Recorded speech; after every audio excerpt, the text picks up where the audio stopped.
On the wall says it's noon, so we're going to get rolling here. We've got a big agenda. This is the fifth regular meeting of the State Government Committee that is called to order. Madam Secretary, please call the roll. Representative Decker, Representative Duplessis, Representative Flood. Yes, from my annex. Thank you. Representative Graham, Representative Heath, Yes, present. Representative Hedren, Representative Johnson, Here. Representative Maddox, Representative Mentor, Representative Nemes, Representative Smith, Representative Stevenson, Representative Tate, Representative Tipton, Representative Upchurch, Here. Representative Wheatley, Here. Representative Bowling, Here. Representative Bratcher, Here. Representative Miller. Here. We have a quorum? Yeah. All right. Okay, we're gonna skip around a little bit right now, and the first bill we're going to call is House Bill 305, and we have props. So, Well, Bill I sponsor figured since it Wojnarowski, was welcome.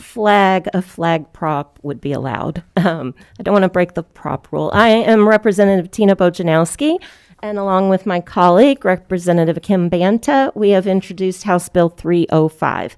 And the goal of our bill is to designate a Kentucky mental health flag. And just in brief, our ultimate goal is to increase awareness and reduce the stigma of mental health disorders.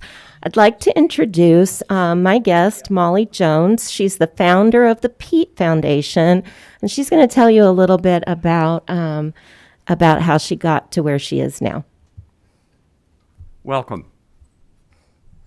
Thank you. Oh, I'm sorry.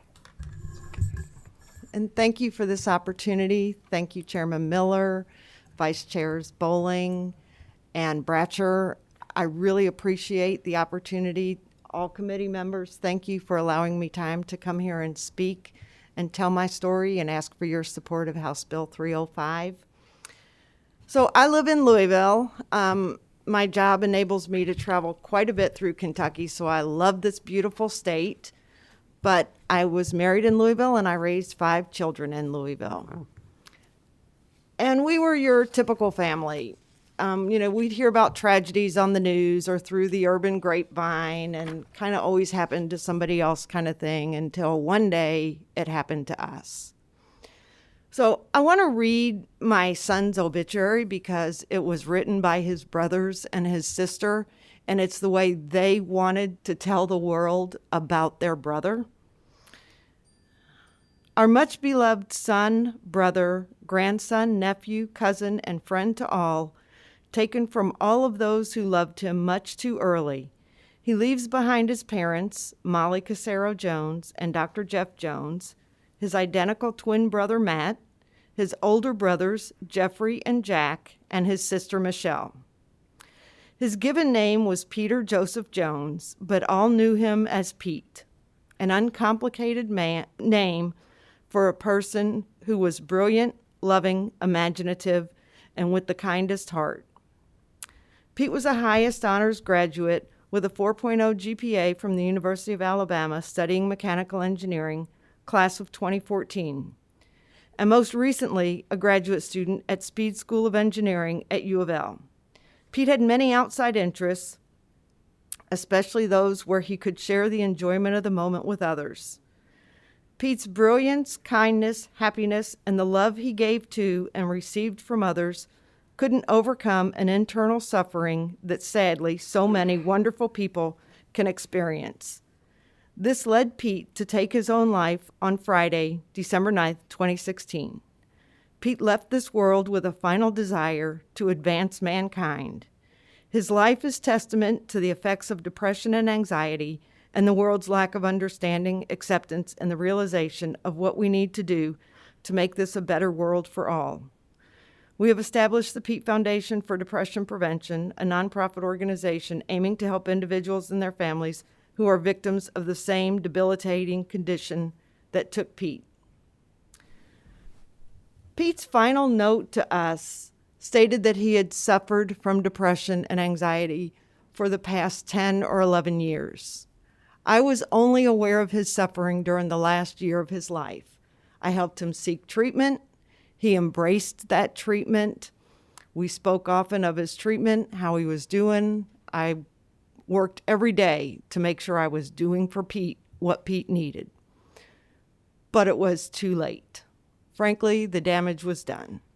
10 years of suffering without treatment, 10 years of a deadly disease without any treatment had taken its toll on Pete. I had no idea when I discovered Pete's illness how much damage had been done. And it was because we don't talk about mental health. It's something that we're afraid to speak about. There's a stigma around it, and we can't speak about it. I'm sure for Pete, many times during those 10 years, he didn't even know what was going on inside of him. We need to change that. We need to be able to raise our children with a full understanding of mental health, mental wellness, mental illness, and how to seek help, what the signs are. We're not doing that. And therefore, our children are not going to raise their children with that understanding. So we have to stop that trend. Pete's final message was that he wanted to help mankind. It's very telling of who Pete was. So we have taken up that charge.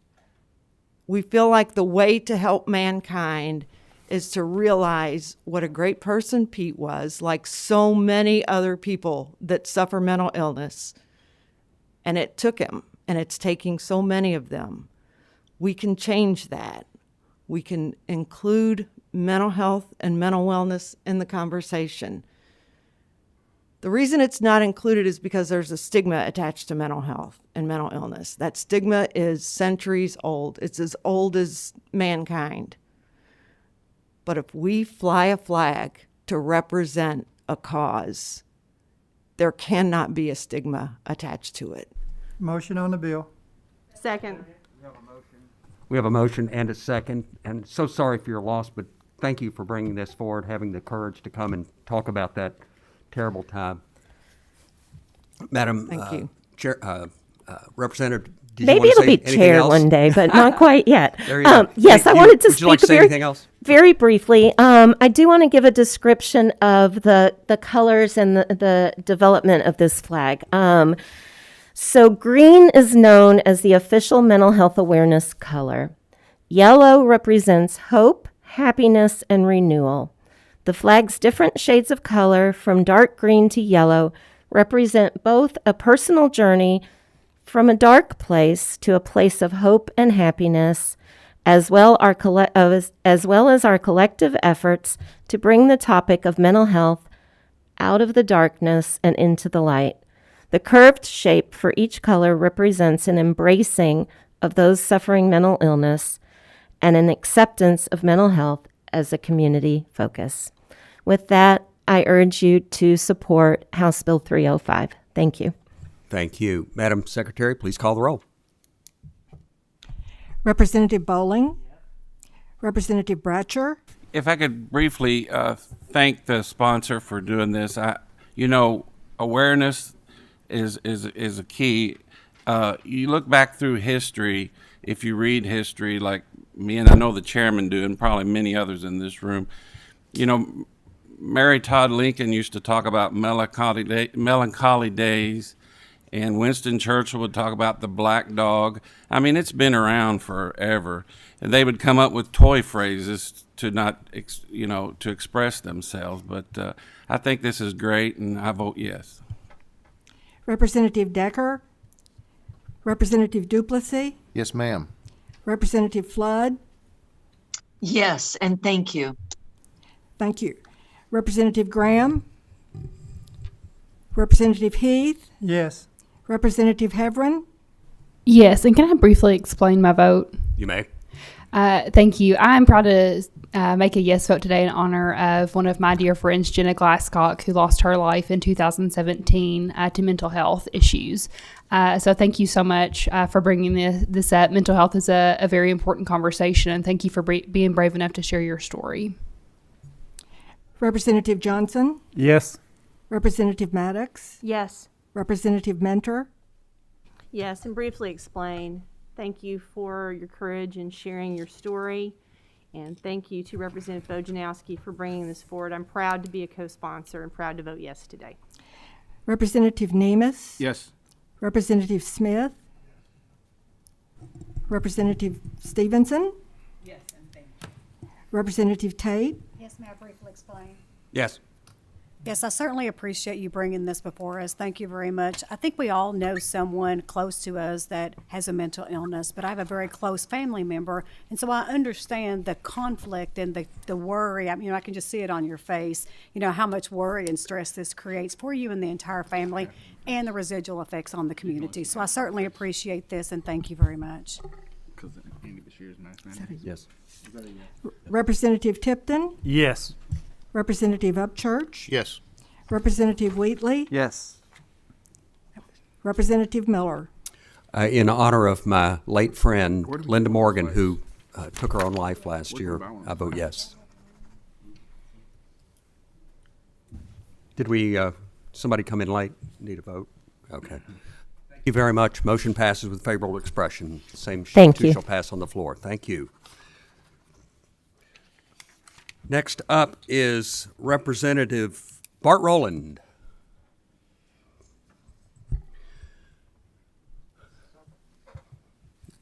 And introduce your distinguished guests.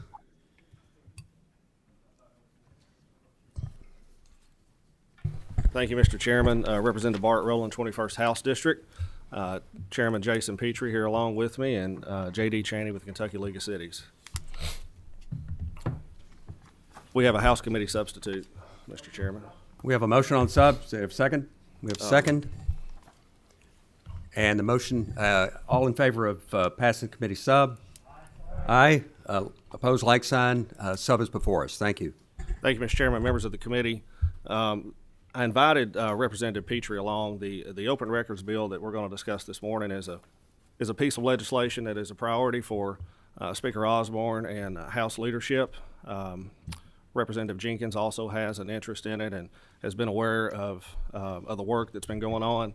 But Representative Petrie has worked on this for a couple of years now, maybe even filing the legislation in the last session. So I thought it'd be good to have him here this year.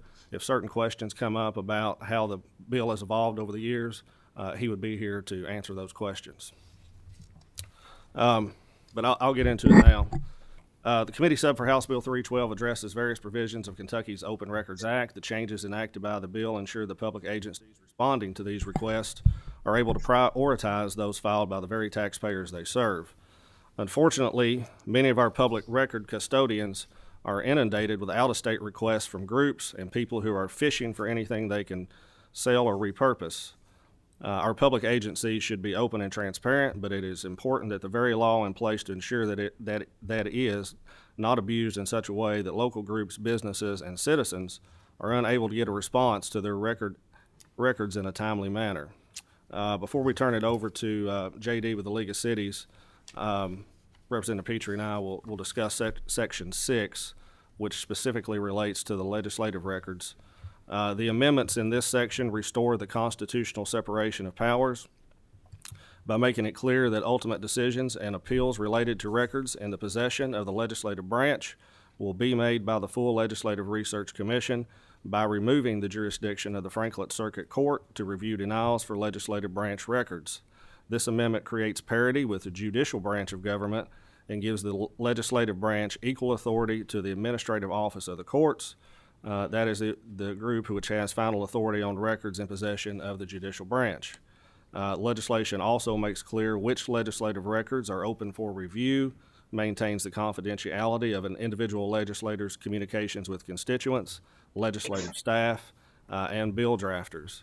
The law is maintained that initial requests for review are to be directed to the director of LRC as the official custodian of the records, who must respond in 5 days. Individuals may appeal decision to the director of the commission. If requests are made about an individual legislator, LRC is required to notify the individual legislator within 1 day of receiving the request. And lastly, the legislation makes clear that the statute applicable to LRC record cannot be interpreted or construed to infringe upon the privileges and immunities applicable to individual legislators or the legislative branch generally as provided in the Kentucky Constitution or common law. And then we'll let JD, if it's all right, Mr. Chairman, go over the parts that You may. Thank you, Mr. Chairman. J.D. Cheney with the Kentucky League of Cities. This is not a new concept for us. We've been working with the Kentucky Press Association for, well, the past several years, but specifically on this legislation for the past 2 or 3 years to try to come to an agreement. I know sometimes you think of the League and the Press Association as arguing with one another, especially about newspaper publications, Mr. Chairman, and other things of that nature. But on this one, we have tried to balance the rights of taxpayers to have a transparent government with the rights of the entity that has to respond to the open records to be able to do so in an efficient way. So I think there's a letter in your all's folders, Chairman Rowland, if I can mention that says the Press Association is fine with this legislation. They're not. They hadn't voted to support it, but they're fine with the legislation that we've worked on and not opposed to it. The major provisions of the bills that relates to cities and other public agencies, counties and other public agencies, is to do what about 7 other states have done in the United States, and to vest the right to access with public records to residents of the Commonwealth. About 7 states in the U.S. give that right only to citizens. And as Chairman Petrie, we talked about this with the Press Association. We did it with residents, not just citizens of the Commonwealth. That they would be the ones to have the right to access the records. We have several entities getting deluged by out-of-state requests. They make no contribution to the tax base that the taxpayer, and yet they're running your clerks and your other people so they can't respond to the city. This also permits the submission of open records request through email. It requires any public agency, not just city governments, but any public agency to amend their rules and regulations. They all have to have rules and regulations. The law requires that they put an email address for the official custodian and mailing address, but they have to accept the form if it comes via email. That was attempted a couple of sessions ago in a Senate bill. It didn't hit the mark, but this clarifies that now all public agencies would have to respond from email to email. In addition, because we put the requirement for residency in this bill draft, we ask the Attorney General to promulgate a form. A lot of public agencies kind of fumble around with, well, how do you submit your written request? This has the Attorney General create a standardized form where the information being sought is specified, and every public agency would have to use it. The certification that it's not for a commercial purpose or it is for a commercial purpose is included in that, along with the certification that it is a resident, a qualified resident. Now, a resident, before we get to questions on that, I guess I should go back to say that is extremely broadly defined if you look at the definition of resident, and that includes all types of news gathering organizations as well that are located in the Commonwealth. So the Attorney General will create a standardized format as this. We have to display in a prominent location, including a website publication, how citizens can access records. So if you're interested in transparency, now we have to put those rules and regulations on the website.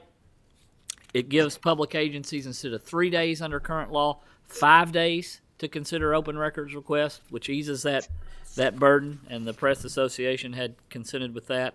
And the other provision I mentioned just briefly to hit the highlights is this amends accident reports. The access to accident reports is limited by legislature to make available to any employee or written designee of an attorney that's a party to the vehicle accident to be able to access those vehicle accident reports. So it broadens that access to some extent. With that, I think that hits the highlights of the legislation. We have a motion and a second. I have a question. Representative Flood. Thank you, Chairman. Go ahead. Thank you, Chairman. Thank you, Chairman. 2 questions. First, you said that there were 7 other states that have closed their border to open information. I mean, what are those 7, please? A few of them. Let me do the best that I can do. Virginia does that for citizens only. Montana, Alabama. I wish I'd have brought the list, Representative Flood. That's enough. That's representative. Yep. And also, it's your contention that any out-of-state request by its nature is not permissible or as valuable because they don't contribute to our tax base. That's illogical to me when we get so many federal dollars that people from all over the country give to the federal government in their taxes to, and then we draw so many federal dollars down. It's just illogical. I want to understand, if we're doing this for efficiency, why don't we just hire more people? What are we doing closing these borders? I need some explanation here, gentlemen. You want to go? Well, I think it's important to look a little closer maybe at what the definition of a resident of the Commonwealth is. And in the bill, it says an individual residing in the Commonwealth, obviously, a domestic entity, business entity with a location here, a foreign business entity who is registered with the Secretary of State, a news gathering organization has a location here, or is affiliated with another news gathering organization that has a location in the Commonwealth. So that definition of resident is quite a bit broader than an actual citizen that lives here. Thank you. Follow-up comment, sir. Okay, sure. I would make clear that I have no contention with the definition. It is that we're even thinking of closing our state borders to open information flow is against every democratic bone in my body, gentlemen, and I really will be voting no on this. Thank you. Seeing no other questions, Madam Secretary, please call the roll. Oh, wait. Representative Wheatley, behind the pole there. Thank you, Mr. Chair. Thank you for bringing the bill. We have seen something like this bill, I think, in the past, and there are concerns. I'm a former journalist at the KPA. I was a member of the KPA for a while. It's a kind of simple question, and maybe it's a misunderstanding, but I think it says that during the pendency of a civil lawsuit, there are some restrictions. And who can make requests during the pendency of a lawsuit and who cannot? If I may, Mr. Chairman, on that particular section, it should show up, I think, on page 6, if that's the section you're referring to, Representative Wheatley. That's page 6, number 7, I believe, is what you're referring to. And just to get to the purpose of what this is, and then we can talk about whether there's an issue with the language that achieves the purpose or not, but what it is this: a judge has to have control over his or her discovery process in the courtroom. They weigh interests of the various parties in that suit, protecting certain people, weighing the disadvantages of volume of voluminous work that may have to be produced, and so forth and so on. So they have that adjudicatory function, that balancing function going on, and they have to have control of that. What has been complained about by many agencies as well as others, that the judge can issue an order regarding a discovery and what's to be done and what's not to be done, and then we end up with open records as an end run around those orders from the judge. Sometimes a judge has extraordinarily good reasons for trying to restrict or manage and marshal that flow of information, and then we end up with the participants simply going, we don't need the judge, we'll do it through open records. Representative Wheatley, there is in your folder a letter from the Kentucky Press Association saying that their concerns have been addressed. Representative Duplessis. Thank you, Mr. Chairman. Just a brief question for the sponsor. Representative Flood had a concern that somebody from outside the state would be locked out. Does this bill prevent somebody from the state from getting somebody within our family, somebody that's a citizen of our state, from filing that if there's a legitimate concern? Could somebody from another state not get somebody within our state to file that request? It doesn't preclude that. So then I see no problems if there's a significant issue that needs to be addressed. Somebody from out of the state could get with one of our citizens. And let me explain a further purpose to that section about the residence requirement in response to Representative Flood. There's also an oversight perspective of this. of if you fit into a certain category that has some kind of connection to the state. Now, if you try to operate outside of what we've set up as a codified statutory scheme, then you have judicial responsibilities that we can take care of those issues in court if you're not in compliance with what we've set up. So it has a compliance oversight function to it also. Thank you so much. Seeing no other questions, Madam Secretary, please call the roll. Representative Bowling. Representative Bratcher. Yes. Representative Decker. Representative Duplessis. Yes. Representative Flood. No. Thank you. Representative Graham. Okay. Mike?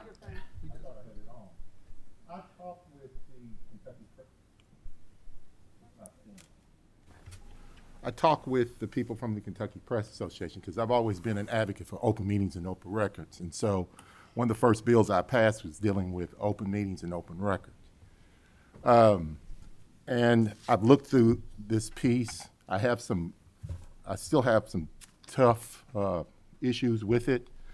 I'm not going to vote no, but I may vote no on the floor as I continue to read this. But they have given and told me that they are very much supportive of this because you have worked with them very closely. And so I'm going to pass on it for today, and I'll decide when we get on the House floor how to do it. Thank you. Representative Heath. Yes. Representative Heverin. Yes. Representative Johnson. Yes. Representative Maddox. Pass. Representative Mentor. Pass. Representative Nemus. Yes. Representative Smith. Can I explain my vote? You may. I appreciate this legislation just by the past of listening to people having to give boxes and boxes and boxes of information just to keep them busy. So I'm voting a yes, and I appreciate the legislation. Representative Stevenson. Pass. Representative Tate. Yes. Representative Tipton. Yes. Representative Upchurch. Yes. Representative Wheatley. Briefly explain. I'm also going to pass it this time. I really do appreciate the work with the KPA on this. As a person who's filed many open records requests and during the pendency of a lawsuit, but there are protections that keep that boxes and boxes from happening already in the law, and I think there are some other pretty good protections, but I understand where this is coming from, and I'll just reserve my right to vote on the floor. Thank you. What was his vote? Oh, pass. Representative Miller. Yes. Mr. Chairman, motion on the title amendment. Second. We have a motion and a second on title amendment. All in favor signify by saying aye. Aye. All opposed? Motion carries.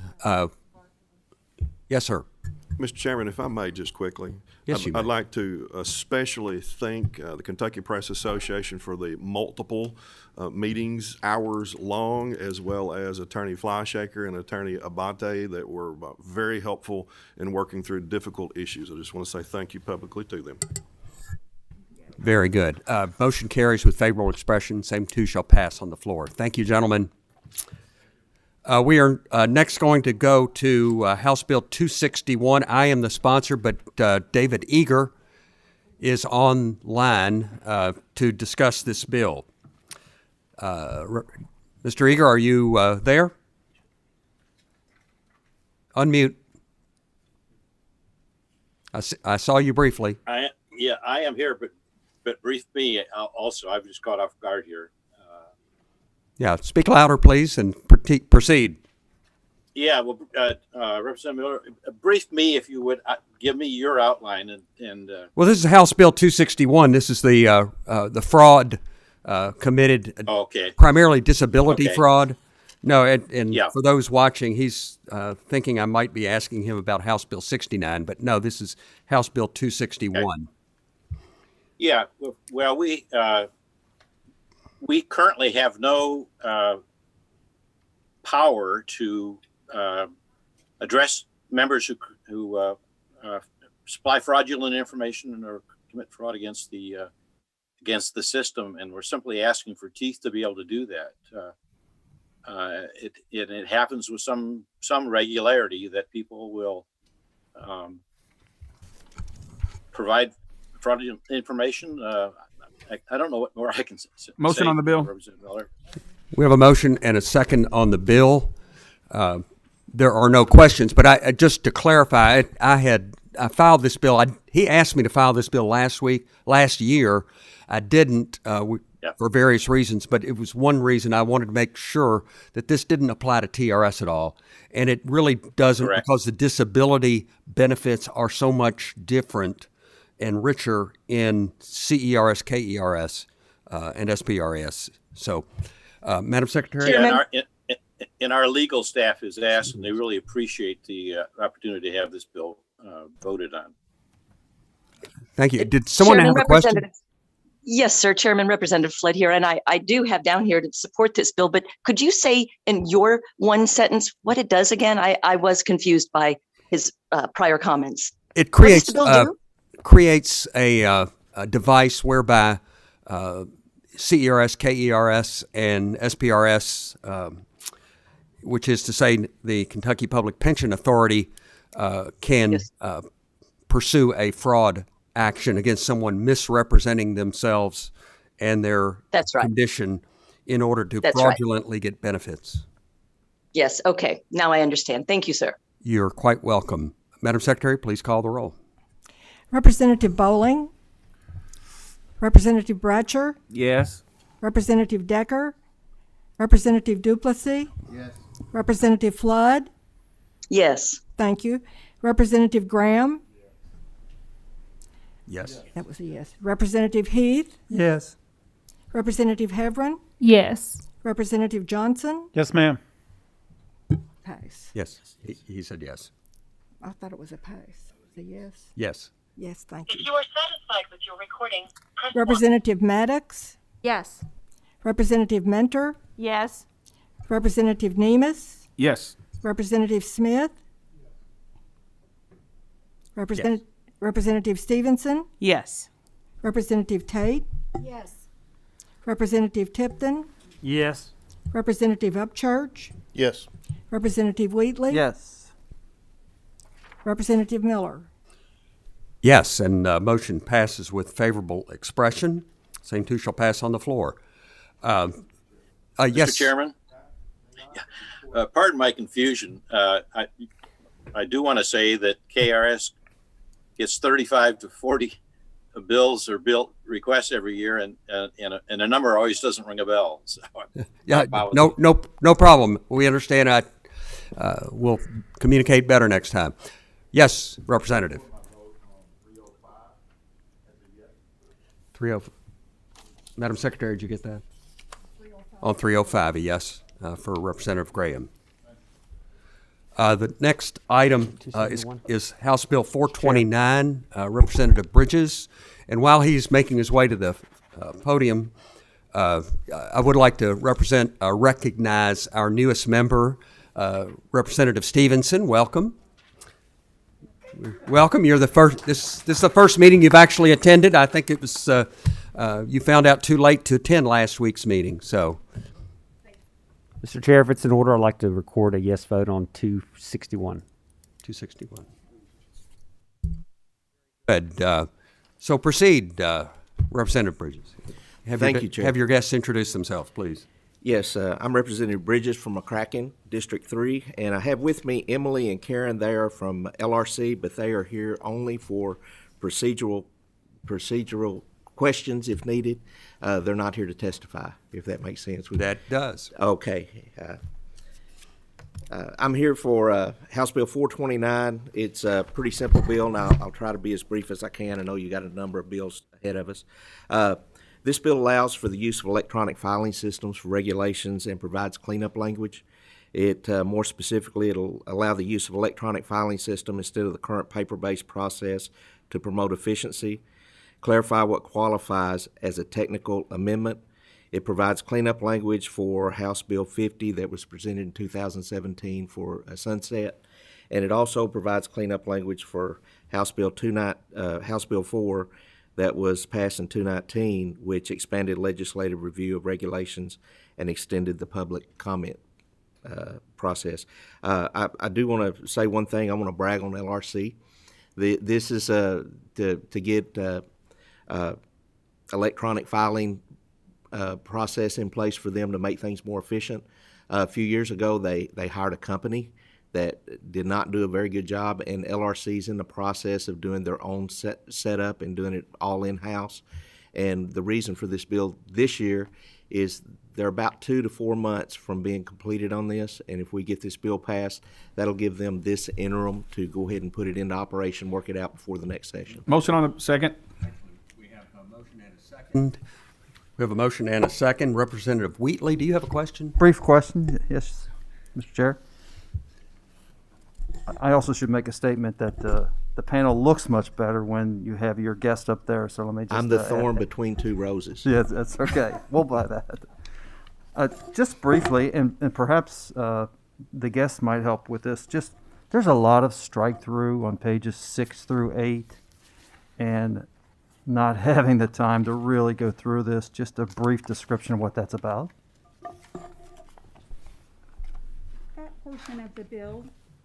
That portion of the bill deals with the Education Assessment and Accountability Review Subcommittee.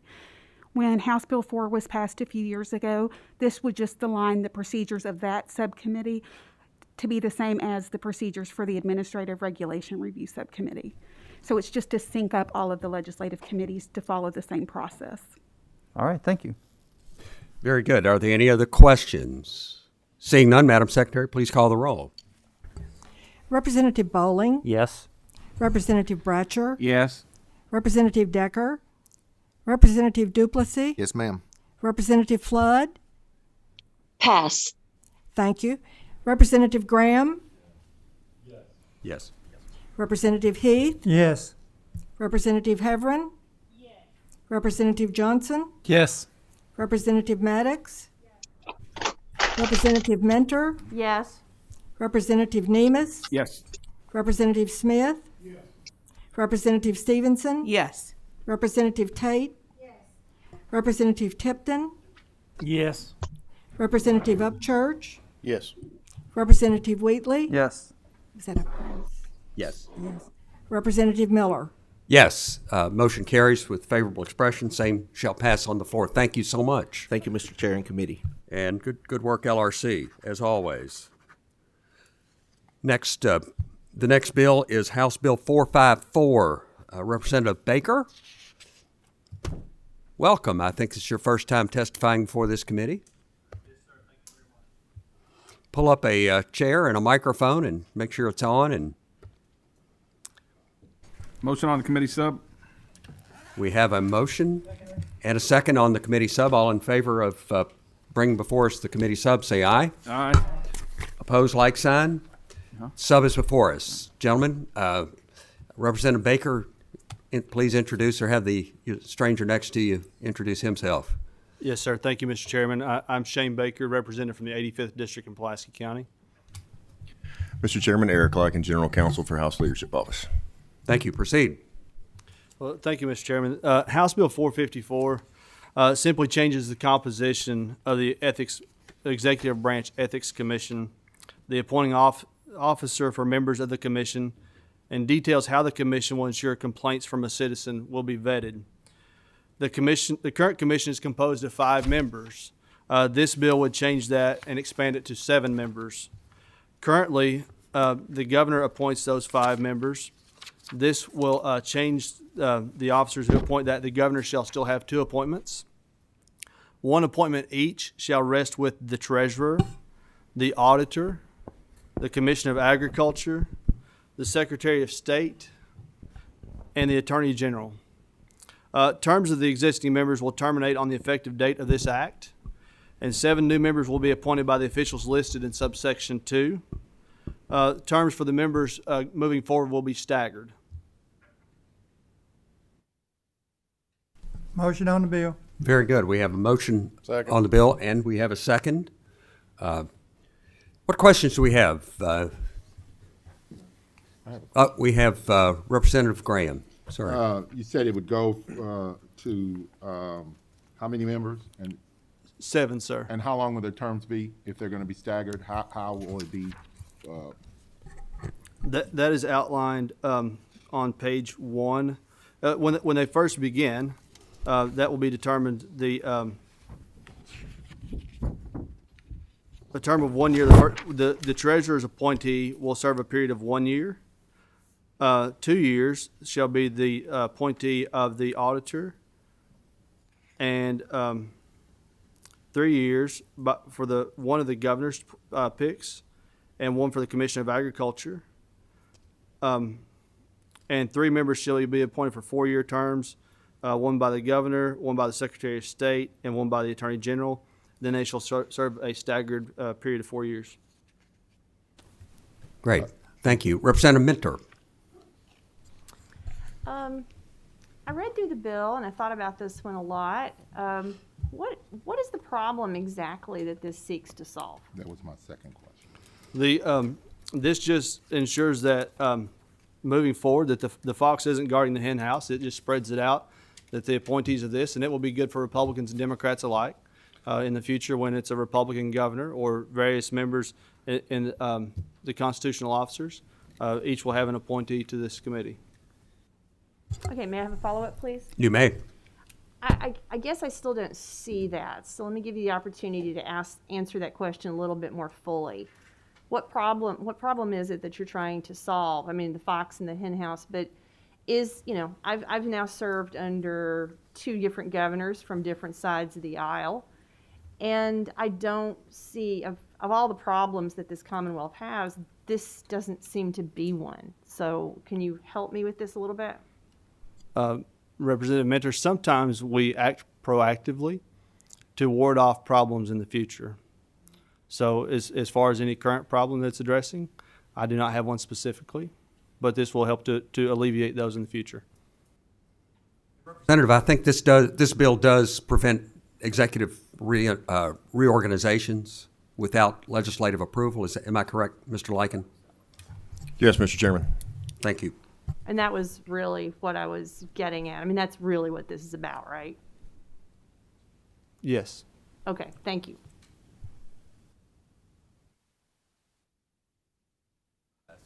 No other questions. Madam Secretary, please call the roll. Representative Bowling, Representative Bratcher, Yes.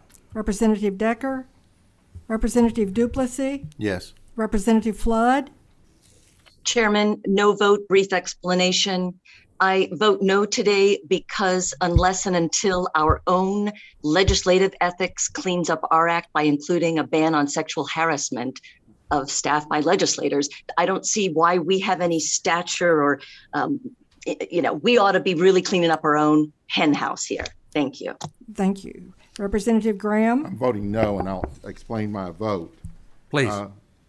I have been in numerous meetings, particularly this body and the other committee that I'm on, the Ag Committee, and this is a continuation of taking power away from the Chief Executive Officer. And I use that word Chief Executive Officer because he is the highest elected official in the Commonwealth of Kentucky.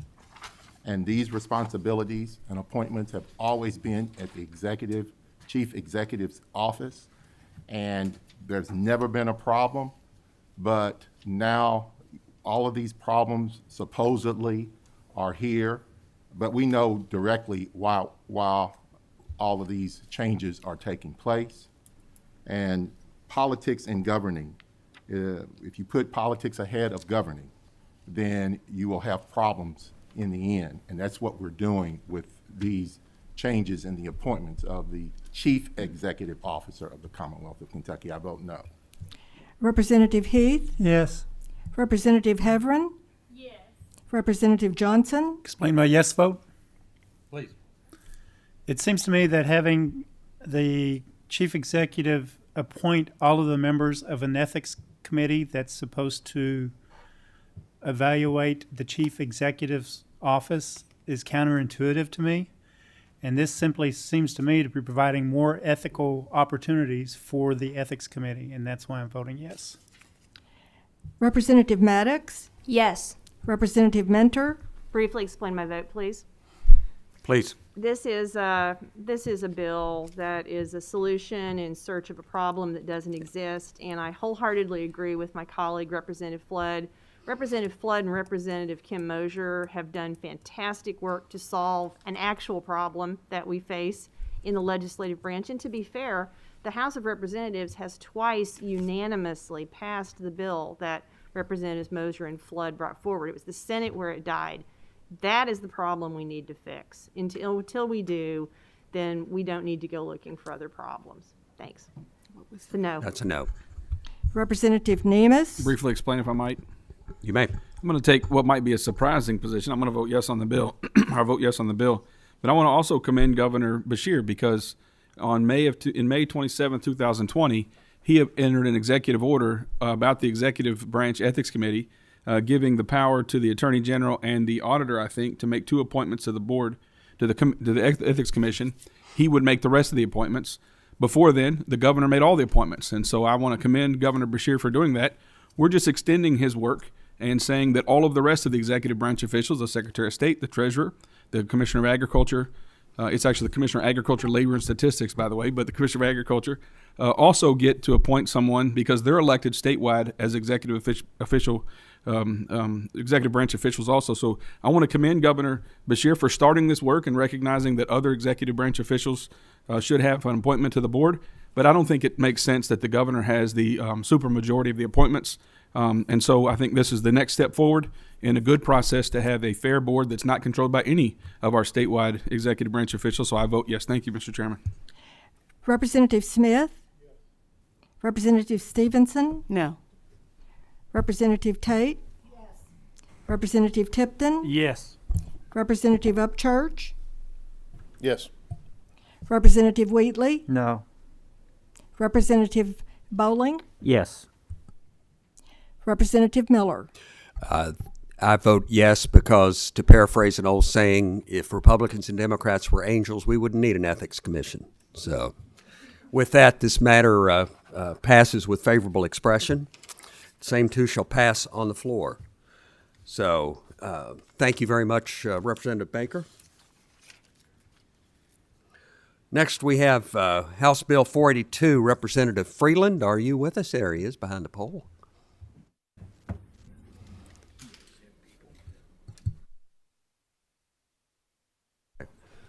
And I think you have folks on Zoom with you, virtually.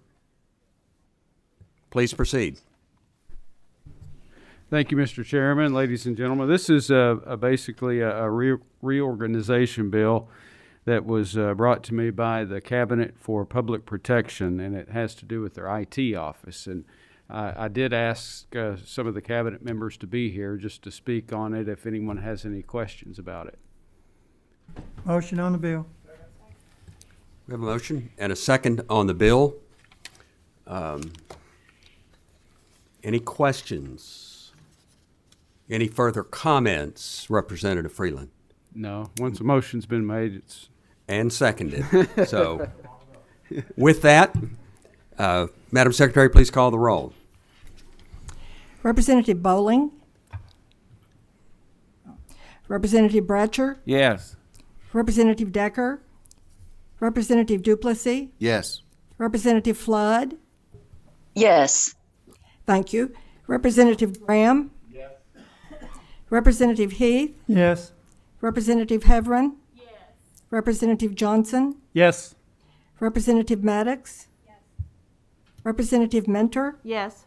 Representative Nemes. Yes. Representative Smith. Representative Stevenson. Yes. Representative Tate. Yes. Representative Tipton. Yes. Representative Upchurch. Yes. Representative Wheatley. Yes. Was that a yes? Yes. Representative Miller. Yes.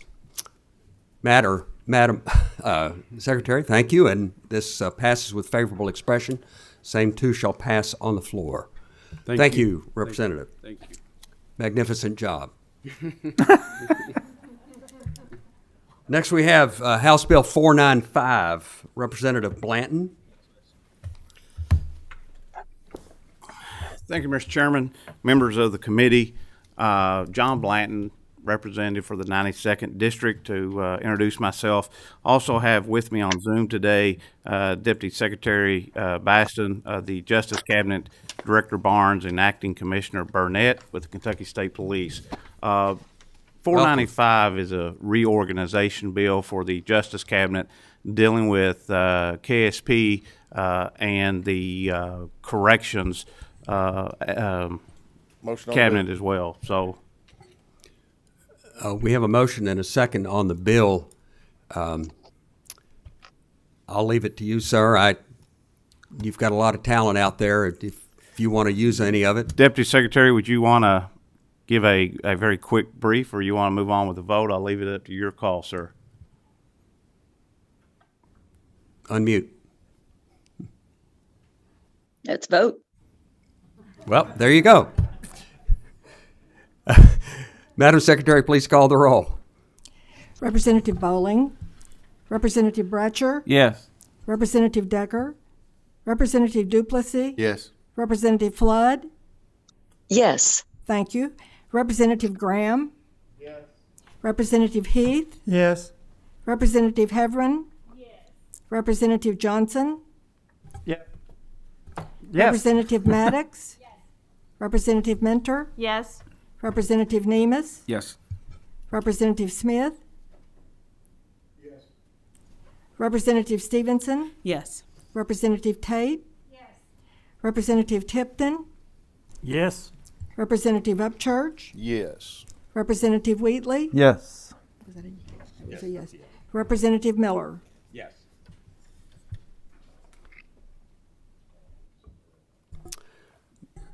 Madam Secretary, thank you. And this passes with favorable expression. Same too shall pass. And thank your guests for doing a magnificent job there, Representative Blanton. Thank you, Mr. Chairman, members of the committee. Thank you. Next item is House Bill 421, Representative Tipton. Motion on the committee sub. And there is a very good, Second. Mr. We have a motion and a second on the sub. All in favor signify by saying aye. Aye. Opposed, like sign. Motion carries, and the sub is before us. Motion on the bill. We have a motion on the bill and a second. Representative Tipton, I know you stayed up all night to prepare for this one. Anything you'd like to say? Question? Question having been called. Please, Madam Secretary, please call the roll. Representative Bowling, Representative Bratcher, Yes. Representative Decker, Representative Duplessis, Yeah. Representative Flood. Yes. Thank you. Representative Graham. Yes. Representative Heath. Yes. Representative Heverin. Yes. Representative Johnson. Yes. Representative Maddox. Yes. Representative Mentor. Yes. Representative Nemus. Yes, Mr. Chairman, I wanted to note for anybody watching on KET that we're going through these last few bills. They're reorg bills. There's no opposition. I think the governor's for it and so forth. So that's the reason for the speed. Thank you, Mr. Chairman. Yes. Thank you for pointing that out. I think that's a good comment right now. Please continue. Representative Smith. Yes. Representative Stevenson. Yes. Representative Tate. Yes. Representative Tipton. Mr. Chairman, can I explain my vote? You may. I think to Representative Nemus's point, this bill was brought to me by the Finance Administration Cabinet. It's a reorganization pursuant to an executive order last November by the governor. There are several people from the Finance Cabinet, Department of Revenue on Zoom just to be available for any questions, but I believe all the questions have been answered, so I vote yes. Thank you. Representative Upchurch. Yes. Representative Wheatley. Yes, briefly explain. I appreciate the comments of everybody. I actually do not appreciate often the motion on the bill because sometimes it's hard to keep up and you want to hear a little bit more about the bill. And I also like to say thank you to Representative Nemus for his comment because that needed to be said. Thanks. That was a yes. Representative Miller. Yes. The motion carries with favorable expression, and thanks to the Finance and Administration Cabinet for bringing this to us, and Tipton for bringing it forward. So thank you. The last bill we're going to hear today is mine, and I can do this from the chair, or from the podium. It's House Bill 69. It relates to actuarial reporting for the state-administered retirement system. This matter has been heard and recommended in the Public Pension Oversight Board, so this comes as a recommendation from that body.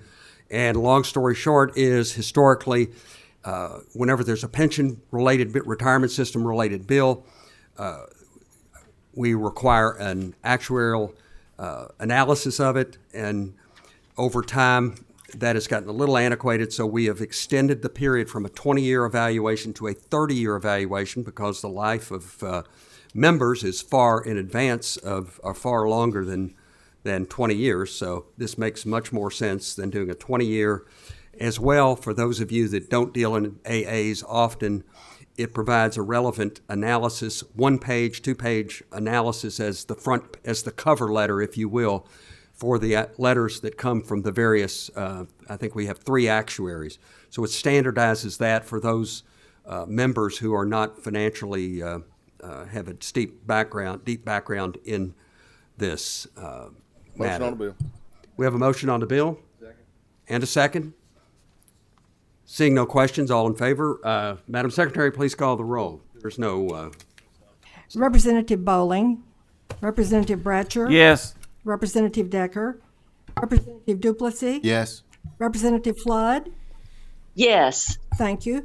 Representative Graham. Representative Heath. Yes.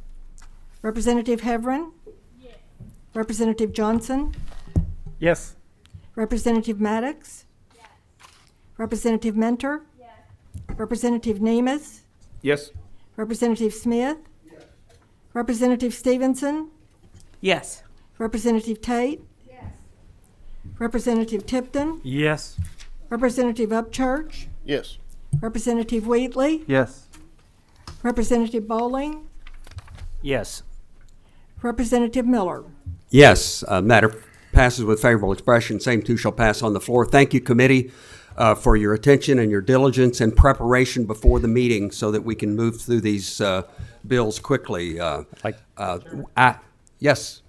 Record yes vote on Representative Bowling. House Bill 482 and House Bill 495. I believe that's all I missed. And Yes, and House Bill 421. And 421. We have a special meeting on the books right now because we're getting into the last half a session. I'm going to keep it there, but you'll know by motions, petitions, whether we're going to do that or not. So thank you for asking, Representative Graham. Seeing no other business before us,